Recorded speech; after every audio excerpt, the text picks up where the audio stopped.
¿Cómo andás? Buenas noches, Rodolfo, ¿todo bien? ¿Todo bien? Bueno, estamos acá para hablar de la región andina, ¿no? Sí, para compartir un poco la información que estuvimos buscando estos días para compartir. Bueno, voy a empezar a hablar de la parte física de la región andina. La región andina es compuesta por la cordillera de los Andes, propiamente dicho, que es una cordillera de montañas, cordón montañoso que corre de norte a sur de América del Sur y que está formado por la subducción de la placa de Nazca debajo de la placa de Sudamérica. Y en ese choque se forman los Andes, la cordillera de los Andes, que incluso llegan hasta Venezuela cuando la placa del Mar Caribe hace subducción debajo de la placa sudamericana. De norte a sur, la cordillera de los Andes está en Venezuela, en Colombia, Ecuador, Perú, Bolivia, Chile y Argentina. Se divide para estudiarlo en tres partes: la septentrional al norte, por su morfología más que nada, la central y la austral. En la parte norte, la cordillera de los Andes se divide en tres ramales, dejando valles profundos en los cuales son ocupados por importantes ríos como el Magdalena en Colombia. Uno de las ramales sería occidental, central y oriental. El ramal oriental es el que llega hasta el territorio venezolano y es el que ha tenido el otro día consecuencias con dos terremotos que se registraron en Venezuela. Sí, dos sismos en Venezuela, uno de 7.1 y otro de 7.5. Bien. La parte central de los Andes está compuesta por un gran altiplano, la región más ancha de los Andes, donde hay una meseta, la gran meseta del altiplano boliviano, que tiene unos 4.000, 5.000, 3.500 metros de altura, y en la que se encuentra el lago Titicaca, el lago navegable más alto del mundo. Después al sur se va estrechando la cordillera de los Andes hasta disiparse en la región de Tierra del Fuego, ¿no? Supuestamente se prolonga en forma submarina hacia la Antártida, dando una vuelta ahí por la Sandwich del Sur y algunas otras islas. Lo que te quería decir es que bueno, se dan los picos altos a lo largo de todos los Andes, más de 6.000 metros de altura en varios puntos. El punto más alto es el Aconcagua, con 1.968 metros entre Argentina y Chile. Y bueno, y después, por ejemplo, en la zona de Ecuador se caracteriza por tener dos grandes volcanes, el Chimborazo y el Cotopaxi. Bien, sí, yo justamente quería relacionar el tema histórico y el tema cultural, las sociedades que han ingresado a esta zona, pero claro, las sociedades en realidad son un reflejo del lugar natural en el que van a integrarse. En este caso estamos hablando de alturas, de importancia, de climas bastante fríos si nos vamos más arriba, y también algo que hemos trabajado todo el año es que el relieve genera divisorias de agua. Entonces, a la hora de hablar de sociedades que se han construido en esta zona, tenemos que hablar de un montón de problemas que han tenido para construirse en la zona. Es decir, cuentan con un montón de desafíos naturales para poder establecerse o surgir estos asentamientos de importancia. A pesar de todas las problemáticas, por ejemplo, de justamente la falta de cursos hídricos de importancia o de clima frío o justamente la altura, se registra que aproximadamente hace 12.000 años ya hay las primeras civilizaciones que intentan ingresar de primera forma, más que nada, justamente en un momento más nómada, en busca de alimento, de recolección, de caza, ingresan las primeras sociedades y se dan cuenta que utilizando diferentes herramientas ellos pueden crear ciertos asentamientos y sobrevivir de buena forma. Como menciono, el problema hídrico es uno de los más importantes, entonces las primeras sociedades lo que hacen es justamente utilizar lo que son como las terrazas hídricas, que es básicamente aprovechar el deshielo que existe de las partes más altas para generar recursos agrícolas. Sí, ellos utilizan hacen canales y recintos para acumular el agua, que es una ingeniería hidráulica que es reconocida a nivel internacional por su creación, y a su vez se hace cultivo en terrazas, con anillos, para poder contener la materia orgánica, para poder generar el cultivo que no se deslave por la gran caída, la gran pendiente que tiene la zona montañosa, ¿no? Sí. Bueno, dentro de las sociedades más importantes, no sé si querías nombrar alguna, Rodolfo, de los nombres bueno, más. la primera que se reconoce, que se ha encontrado, es la Caral. Y después, bueno, la Chavín y Nazca, después viene la Moche, y la Tiwanaku o Tiahuanacu, que es la misma, sí. se ha dicho de dos, hasta llegar al Imperio Inca, ¿no? Es la unión sí, de varias. El Imperio Inca, uno de los más reconocidos. Une varias de esas civilizaciones y es lo que le da el formato de toda esta región, porque la cultura se amplía en ese imperio y va desde el sur de Colombia hasta el centro de Chile, recorriendo la zona del Perú y de Bolivia, ¿no? Sí, de hecho hay mucha gente que simplemente piensa que las terrazas agrícolas son un invento del Imperio Inca y en realidad justamente no es así, se debe a civilizaciones más antiguas justamente de esta región, que se vieron obligadas a crear y desarrollar estos sistemas para su subsistencia, que no hay otra forma debido a las problemáticas, o sea, no a problemáticas, a los desafíos ambientales que presenta la zona. Otra cosa a destacar, creo, de la región es su riqueza cultural. A partir de sus diversas civilizaciones, la región andina es una de las que presenta una diversidad cultural más grande, sobre todo si hablamos de poblamiento indígena. Es una de las más reconocidas por la influencia que presentan hasta el día de hoy. Está bien. La otra parte que históricamente hay que hablar es de cuando la conquista de América, ¿no? Sí. En 1500, cae en dominación española, toda esta parte de la región andina, y obviamente lo que buscaban los españoles era riqueza mineral. que Sí. en el caso de Bolivia se encuentra el Cerro de Potosí, que lo llevan los propios indígenas hasta ahí a los españoles, y los españoles se dan cuenta que el cerro entero es de plata, y bueno, lo explotan durante el siglo XVI, el siglo XVIII por lo menos, el siglo XIX, y, este, y se llevan entre 35.000 y 60.000 toneladas de plata, en monedas acuñadas en Bolivia y en otras acuñadas en España, y es lo que financia el gran imperio español. Los principales pisos altitudinales que tiene la cordillera presentan alturas de diferencias en el clima por la altura.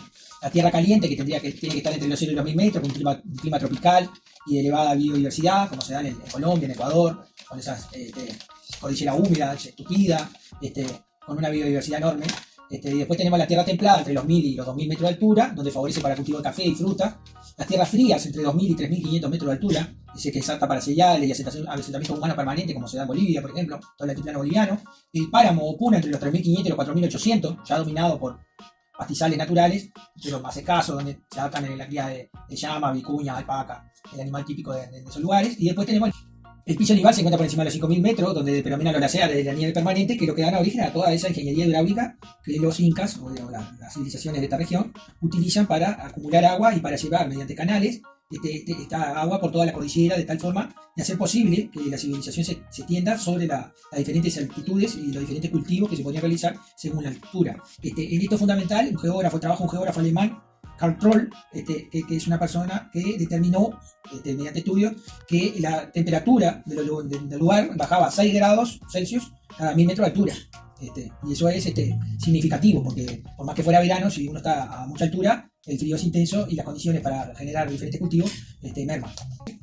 Bueno, yo quería agregar, ahora que estabas mencionando, por ejemplo, que a diferentes alturas nos permite diferentes cultivos, yo quiero mencionar que, por ejemplo, la región andina es una de las que más influyó en la canasta básica para toda América Latina. Creo que si hablamos de alimentos básicos para para un latino, hablamos, por ejemplo, del maíz, el quinoa, zapallo, por ejemplo, La papa.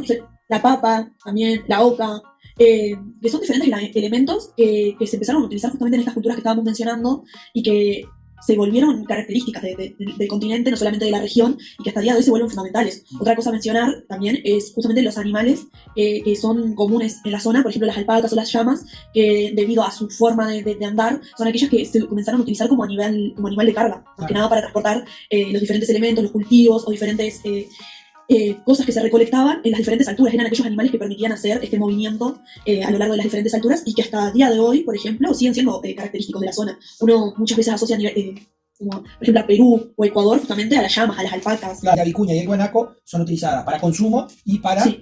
la esquila, que a través de la lana que se obtenía, que se hacen los trajes típicos de la zona del altiplano, de la zona peruana, ¿no?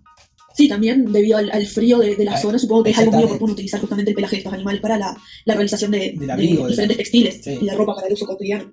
Bueno, Julieta, ¿cuál es el desafío que presenta esta zona en este momento, ¿no? O en el futuro?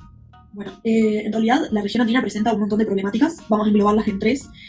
Una de ellas, que era la que tú querías mencionar justamente, es el turismo masificado, no sé si quieres desarrollarlo tú en primera instancia. Sí, a consecuencia de la globalización y las nuevas tecnologías, y que se ha declarado una de las 7 maravillas modernas del mundo, por ejemplo, en Cusco, la zona de Machu Picchu, el volumen de gente que llega de todo el mundo es impresionante. Entonces hay una problemática de generación de residuos, de desgaste de la zona, a cuidar, ¿no? Como una reliquia, un lugar que de tanto caminar está siendo pisoteado. O sea, hay que controlar la afluencia del público y la generación de residuos que esta genera, ¿no? Porque es un desafío trasladar esa tonelada de residuos al pie de la montaña nuevamente o dar un destino final. Después otra problemática que habíamos mencionado, justamente el cambio climático, que además es una realidad que afecta a todo el mundo en mayor o menor medida, pero si hablamos de la región andina, que justamente se caracteriza por un relieve alto y por un clima frío, donde por ejemplo hay nieve o hay zonas como más congeladas, si hablamos por ejemplo de un incremento en las temperaturas, hablamos de un desnieve bastante importante, un deshielo, que evidentemente al caer del desnieve genera consecuencias. Sí, deterioro sobre todo en aquellos que están más abajo. Ese deshielo cae hacia zonas pobladas en las zonas bajas. Y también un cambio en las temperaturas, en los cursos hídricos. Y hay una pérdida de mantener esos glaciares tropicales, ¿no? Que son sí. De los pocos que hay en el mundo. Estos glaciares tropicales son los que hacen posible toda la generación de irrigación desarrollada de la época ancestral, lo que hablábamos. Si se pierden esa fuente de hidratación, en el futuro van a tener problemas de subsistencia. Porque si falta el vital elemento, el agua. Sí, además porque son reservas de agua natural. Agua dulce, justamente, que no solo para el consumo humano, sino para el regadío. Lo que decíamos de la discriminación que existe hacia la región andina, es como una zona que se ve como empobrecida justamente desde una percepción.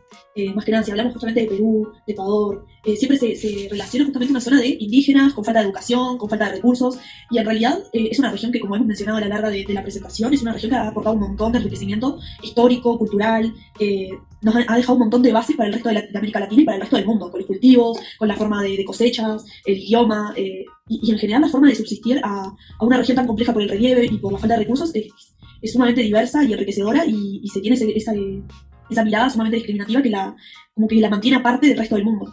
Para dar un cierre, voy a invocar a Milton Santos, que en el 96 decía que el espacio geográfico constituye el receptáculo histórico de la interacción entre la sociedad y la naturaleza.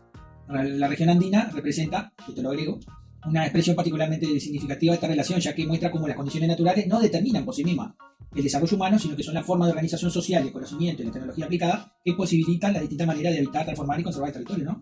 El desafío. Claro, la adaptación que tienen las sociedades al entorno ambiental en el que se presenta. Si bien estamos hablando de características físicas que pueden ser complicadas de habitar, las sociedades de la época supieron adaptarse de una forma, la verdad que no sé, sin precedentes, que incluso son modelos hasta el día de hoy muy conocidos o muy reconocidos porque generaron un cambio en la adaptación social. Creo que ya para culminar, nosotros habíamos justamente mencionado que comprender a la región andina no es solamente comprenderla como una unidad física, sino en realidad como un espacio dinámico donde convergen los procesos culturales, naturales, sociales y económicos, que hasta el día de hoy se continúan modelando y se seguirán continuando en relación justamente a los cambios ambientales y a las necesidades de la sociedad. Sí, sí, es una zona viva, que le da la forma al ser humano, no es solamente la parte física. Bueno, nos veremos en la próxima. Hasta luego, Julieta. Nos vemos. Chao. Hasta luego.